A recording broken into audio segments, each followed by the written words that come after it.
10వ తరగతి చదివే అభ్యర్థులు ఎవరైతే 10th క్లాస్ ఎగ్జామ్స్ రాయబోతున్నారో వాళ్ళందరికీ అసలు స్లీప్ సైకిల్ ఎలా మెయింటైన్ చేయాలి? చాలా మంది అభ్యర్థులు ఏం ఆలోచిస్తారు తెలుసా?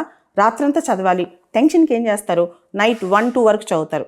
దానివల్ల ఎగ్జామ్కి సంబంధించిన టైం టేబుల్ డిస్టర్బ్ అవుద్ది. స్లీప్ టైం టేబుల్లో మన బాడీకి ఒక సైకిల్ మెయింటైన్ చేయాలి. రాత్రి రోజు 10:30-11 కల్లా ఖచ్చితంగా పడుకోవాలి.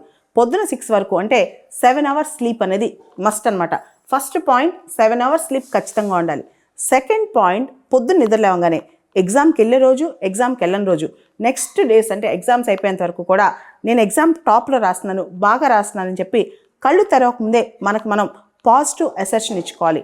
మూడో పాయింట్ అతి ముఖ్యమైన పాయింట్, ఎగ్జామ్ రోజు, ఎగ్జామ్ ముందు రోజు, ఈ 4 రోజుల పాటు ఎగ్జామ్ జరిగే ప్రతిరోజు కూడా ప్రాపర్ ఫుడ్ తినాలి. అన్నిటికన్నా ఎక్కువ నిద్రపోయేటప్పుడు కాస్త రాత్రిపూట రిలాక్స్గా నిద్రపోవాలి.